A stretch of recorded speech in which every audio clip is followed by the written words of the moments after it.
bienvenidos a esta primera lección del camino del discípulo, perteneciente al nivel 1 llamado Fundamentos. Esta lección trata sobre la salvación y vamos a enfocarnos en la persona de nuestro Señor Jesucristo, desde la perspectiva de la misión que lo trajo al mundo a nacer, a predicar el Evangelio y a morir en una cruz y por supuesto a resucitar. ¿Cuál es esa misión central? Salvar al mundo de la condenación del pecado. El hombre estaba separado de Dios por causa del pecado y no podía salvarse a sí mismo, como tampoco podía pedirle a hombre alguno que lo salvara de sus pecados y de la condenación eterna. Es así como Dios envía a su Hijo Jesucristo a nacer, como digo, o repito, a predicar el Evangelio, a morir en una cruz y a resucitar, con el fin de limpiar a la humanidad de la culpa del pecado. Más que anunciar su nacimiento, los ángeles anunciaron la misión por la cual nació. Busquemos Lucas capítulo 2, versículos 10 al 11, y ahí identifiquemos cuál fue la misión del Señor en el anuncio del nacimiento que los ángeles dieron. Espero que usted en este momento busque el pasaje y se va a dar cuenta cuál fue la misión del Señor. Espero que ya lo haya encontrado. Bien, ya lo encontró y ya sabe que esa misión habla de Jesús como Salvador de la humanidad. Lucas capítulo 2, versículos 10 y 11, que usted ha leído y ha buscado en su Biblia, es uno de los dos versículos en todos los evangelios en los cuales se identifica a Jesús como Salvador. El otro versículo lo encontramos en Juan capítulo 4, versículo 42. Búsquelo por favor, ahí en su Biblia. Si ya lo encontró, Juan capítulo 4, versículo 42, usted habrá identificado cómo los hombres de Samaria identifican a Jesús. Dice ahí que habían encontrado al Salvador del mundo. Vemos entonces que estos dos pasajes hablan acerca de Jesús con la misión que le trajo a nacer, salvar al mundo, a la humanidad. Vamos a destacar algunos aspectos muy importantes que tienen que ver con la persona de Jesús como Salvador. En primer lugar, hablemos acerca del nombre de Jesús. En la Biblia, el significado del nombre de una persona revestía mucha importancia para los padres, que nombraban a sus hijos con un nombre con el cual estaban ellos algunas veces albergando alguna esperanza de lo que este hijo iba a hacer en el futuro. O posiblemente mencionaban el nombre de un hijo o nombraban a un hijo como una expresión de el estado anímico en el cual ellos vivían al momento del nacimiento de su hijo. De la misma manera, el Padre Celestial elige un nombre para su Hijo unigénito. Le llamó Jesús. Ese nombre significa Jehová salvará, o simple y llanamente Salvador.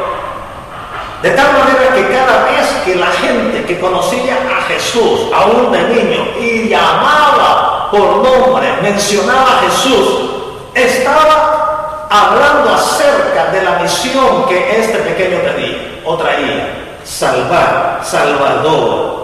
Era el Hijo de Dios que había descendido del cielo para salvarnos de nuestros pecados.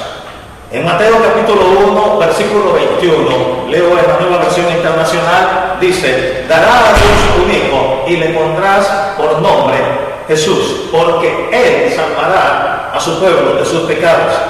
Este nombre no tendría significado únicamente para la gente que vivió en la época de Jesús, sino que iba a trascender hasta nuestra época, hasta nuestra edad, hasta nuestra generación, para que en cualquier persona, en cualquier lugar del mundo, en cualquier generación, al mencionar el nombre de Jesús, estaría anunciando la salvación que Él trae. Cuando oramos al Padre y terminamos nuestra oración y decimos en el nombre de Jesús, Jesús, estamos anunciando la promesa de salvación. Cuando alabamos con cánticos y mencionamos el nombre de Jesús, estamos también haciendo alusión a la misión que le trajo al Señor.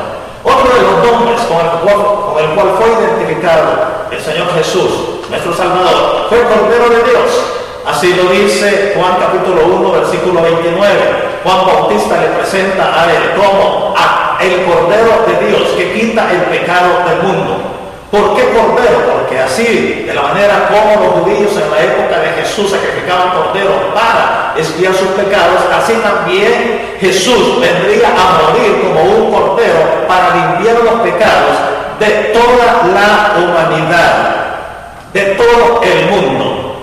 Pero hay una condición previa para poder ser salvos. Si bien Cristo Jesús vino a nacer por el pecado de todos, a morir por el pecado de todo el mundo, hay que tener una actitud, y es recibir personalmente a Cristo Jesús como personal salvador. Por eso en Juan capítulo 1, versículo 11 y 12 dice: a los suyos vino y los suyos no le recibieron, mas a todos los que le recibieron, a los que creen en su nombre, les dio potestad de ser hechos hijos de Dios. Ahora veamos, con relación al sacrificio del Cordero.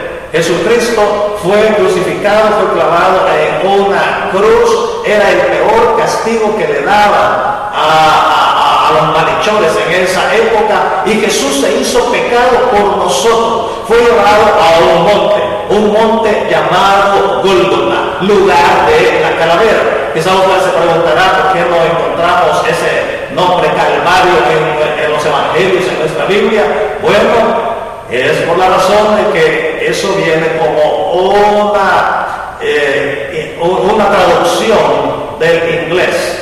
En el inglés es Calvario, y en español los misioneros lo trajeron como la palabra Calvario, pero es lo mismo.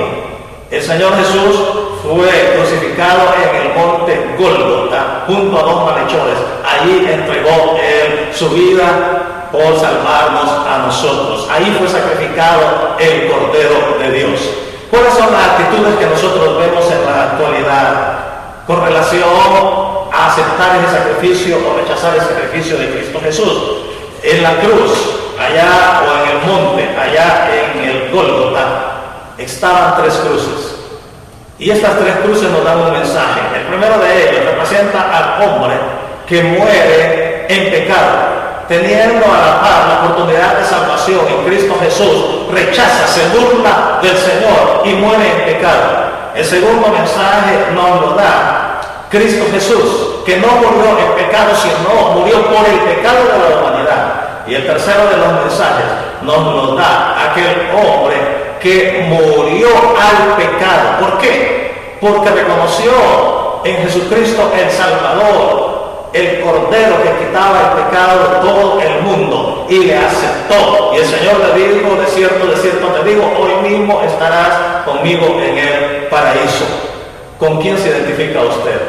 ¿Se identifica con aquellos que rechazan, o se identifica con aquel que acepta a Cristo Jesús como personal salvador? Si usted todavía no tiene seguridad de salvación, si usted todavía no ha recibido a Cristo Jesús como personal salvador, o duda de su salvación, yo le invito que en este momento haga esta oración. Repita, por favor: Padre Celestial, gracias por crearme y amarme. Aun cuando yo te he ignorado y he tratado de ir por mi propio camino, hoy entiendo que te necesito en mi vida y te pido perdón por mis pecados. Creo en Jesús, que murió en la cruz por mí, que resucitó de la muerte.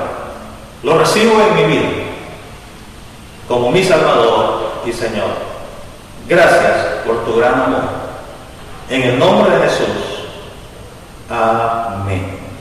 Que el Señor le bendiga y nos vemos en la próxima lección. Recuerden memorizar el versículo Mateo 1:21. Dará a luz un hijo y le pondrás por nombre Jesús, porque él salvará a su pueblo de sus pecados. Que el Señor le bendiga.